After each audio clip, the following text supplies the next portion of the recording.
Hello, everybody. Hope everyone is doing well on this wonderful Saturday morning. Y'all see the title, The Life of a Drunk. Yes, this is something I deal with on a daily basis for at least since 2016. I've never been around a drunk on a regular basis. I never had the lifestyle. I was always the type of person that we kicked the bobos on the weekend and we did have we did it and we was back to our regular schedule program of going to work, being a mom, going to dance class, doing shows and performances, going to family outings. And then the next weekend we'll do it again. But to be like day in and day out, I didn't count the cost of that. I just assumed whenever I was hanging out, who I was hanging out with, especially in the beginning stages of getting to know these people or this person, that it was just because for today, we just kicking it today. I didn't know that this was going to be every day and that this person was a drunk. Should I have known? Yeah, but if I was going to judge a book by its cover, I should have known just by looking at the person. But that doesn't mean that just because somebody look like they do something don't mean that's what they do. But you can tell if they don't know more, it could be one of those things where they used to, and you can just tell that they used to. But right now, they on another path, they on another journey. So just chill and let's see what's going on. It don't always have to be what you think it is, just because that person look like a drunk or look like they on drugs. They might be clean, might be clean 3 weeks or something, 3 days, but they could be clean. So don't just assume and just give that person a chance to see. Find out, ask questions, whatever. Watch, observe. So, but my experience has been very traumatic. It's one of the things that really makes me annoyed. It's like Groundhog's Day, being around a drunkard, to listen to drunk babble, to see the routine over and over and over and over and over. Like yesterday, I was asked the same set of questions within the course of an hour at least 4 or 5 times. That shit annoyed the fuck out of me. It annoys me. And I found out that by talking to maybe a couple other ones, not necessarily being around on a regular basis, thank God I don't have to, but when the person live with you, yeah, you're around it. Y'all live together, you're around it. You watching it 24/7. But I noticed just by talking to some on the outside, if I'm venting to one of them, it's like they make excuses because, oh, you want to.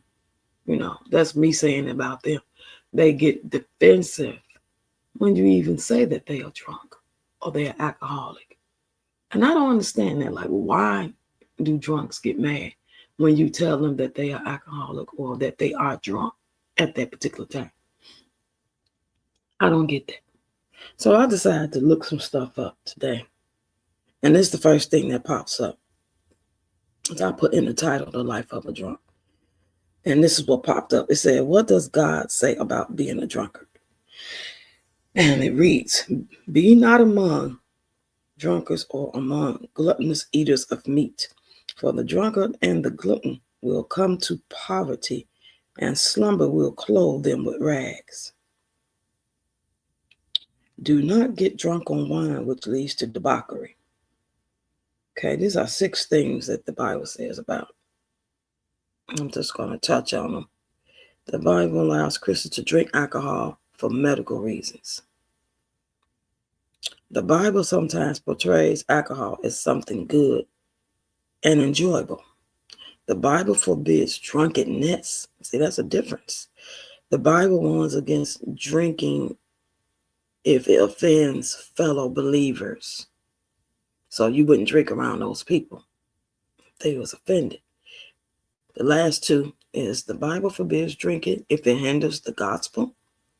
And the Bible warns that drinking is often dangerous and unwise.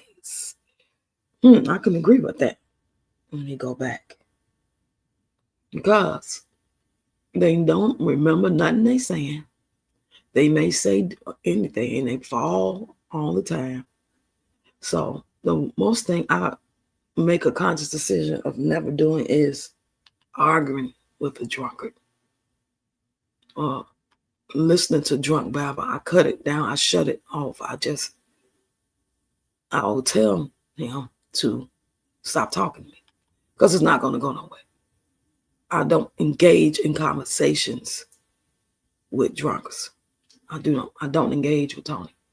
If you want to ask a quick, simple question, cool. But to sit down and have a conversation, like we finna talk and kick the bobos, and you want me to answer questions, especially if it's something about serious. Number one, you're not gonna remember this conversation. Now I have to repeat it again, and I don't like that shit. And then another thing about watching this drunk and listening to this drunk babble annoys me is when they get in their feelings, they want to talk about shit instead of waiting till they sober to say that. Let's discuss the bills. Can I talk to you today? What's a good time for you? Because I have something on my mind I want to talk to you about. It's about the bills, or it's about, the kids or whatever. No, they wait till they get drunk. Like they got to take the courage juice and then want to come in slurring, saying shit that don't even have a complete sentence that makes sense. So you got to put the pieces together of that shit they just said and try to figure it out. Just for them not to remember they asked you, and you got to go through it again anyway. If not that same day, most definitely the next day. And that shit is annoying to me. So if I'm sitting here watching you and I see this your routine, and this how you get down, and I've already explained to you 5 years ago that ain't nothing popping with us, and it wasn't because of that. Of course, that was a part of it, but the bigger part was just you as an overall person, and it just, you want my cup of tea, and I made a mistake, period. I don't fuck with you, period. Now that drunk shit, that's just extra. That's like the icing on the cake. Shit, that's a deal breaker, period. But that wasn't what it stemmed from necessarily. So then you want to come in and convince a motherfucker that you love them. That's the worst thing you could do, is listen to a drunk sit there and tell you or tell anybody that they love them. You know how redundant that is? How simple-minded that is? I would have to be a complete idiot to listen to it, first of all. And second of all, to believe it. Third of all, to even care. Because anybody that has any value, morals, love, stand on something for their own selves, will expect that from anybody that they want to deal with, marry, be with, kick it with, work with, build with. That's usually what you want to. You don't want to be the type of person that's you all the way over here in lane A. And what you do is you get up, you take care of your business, you do your social media, you go to your 9 to 5, you cook and clean, and you go to your practice, and you go to church, and you go have a cocktail every now and then with your people. This is your routine. You might be teaching dance, you might be doing performances, you might be part of your job, you might be doing security. You have a set schedule that you do. Drinking is just a part of it that you do on the weekend sometimes. And you very, very mild with it. You're not drunk. I mean, if it's your birthday, you might wild out. But this is you. Now, here you got somebody over that's totally different. They in lane B, but they trying to be in your lane. They trying to convince you that you don't see what you see. Because for a minute, they hid it. They hid it. They tried to pretend like they was only on the weekend drinking. They hid it for as long as they could. They tried to fake it till they made it, and they just never made it. Especially not with me.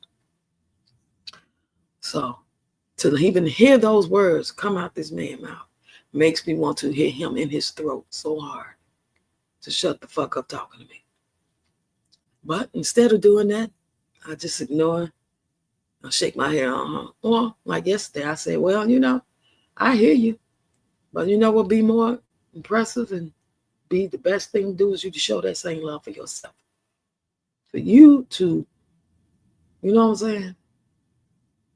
Show yourself the love that you claim to have for me. you know, because there's no way in the world, I'm not that type of woman to believe that anybody could love me when they don't love themselves, when they don't take care of themselves, when they don't wash their own ass on a regular basis, when they wake up drinking, when they stay home to work from work to drink, when they end up not going back to work after a certain time just to drink, or use all kind of excuses about it. They're good at trying to manipulate and gaslight, but I'm not the right one. Now, what does Jesus say about alcoholics? The Lord is close to the brokenhearted and saves those who are crushed in spirit. Psalms 34:18. Sin, including alcoholism, drags us down. For everything in the world, the lust of the flesh, the lust of the eyes, and the pride of the life comes not after the Father, but from the world. And I understand that a lot of alcoholics have some type of trauma. Something happened to them in their life, whether it's childhood trauma or something happened to them and they could have fell out a window and messed with their brain thinking they have a condition or being in the army or whatever. What does the Bible say about alcohol addiction? This is the last one I'm going to read. I ain't going to hold y'all no longer. The earliest known evidence of alcohol was from 7000 BCE. The beginning of Christianity developed in the mid-1st century. Once alcohol and Christianity coexisted, that soon followed was confusion and debate. Alcohol addiction is a prevalent issue that has affected countless individuals throughout history. For those seeking guidance and answers, turning to the Bible can provide insight and wisdom. The Bible addresses various aspects of addiction, making it possible to answer, what does the Bible say about alcohol addiction? In John 2:16, it states, for everything in the world, the lust of flesh, the lust of eyes, the pride of life does not come from the Father, but from the world. This passage highlights the temptations that individuals face, including the temptation to engage in addictive behaviors like alcohol consumption. So addictive behaviors, that could be food, that could be drugs, so on and so forth. I'm reading this because I'm trying to get an understanding, and I know somebody else who may listen to this may have been faced with it or going through it, or maybe you are alcoholic. I just want y'all to know that you do not have to keep living your life like this in delusion. Alcohol is making you delusional. I'm saying things I'm feeling from my heart, from my experience of watching it and listening to this shit. It's very easy to get yourself in trouble and hurt because you're the type of person you can't take around nobody, you can't go nowhere because it's going to be an argument with you and somebody, whether you know them or not. You can go to a mutual friend's house and play cards and stuff, and somebody else be there and they're a little tipsy or they're drunk too. Next thing you know, it's on and popping. I remember we first moved here. Tony was sitting on that porch, as he should. Nice summer, And this man was parked outside the door. He comes in and called the police. Okay. Police, and I was so angry with him. I said, you put me and my grandkids in a situation that could turn deadly or full of drama. You don't know why that person's saying. You don't know if they just pulled over because why they give instructions, if they waiting on somebody. It ain't your business. Then this other time, oh my God, y'all. Real quick, and I got to go. Y'all get in the comments, please. Hit the like button, subscribe to the channel. Share this video, please. Please share this video. But this person was coming on the side of the street now. Not in front of the house, but on the side street. Because we on the corner. This person car stopped. So Tony decides to ask him, you good? You good? And the man said, oh yeah, I'm good. I'm good. My people come on. Something like that. Paraphrase. I ain't seeing I'm hearing it. I can hear it. Now, mind you, earlier that day, me and Tony got into it. I ain't said nothing to him in a couple of hours. And so I hear him again. He's like, is you good? With some tone, with a little bass in his voice. Like, no animosity or something.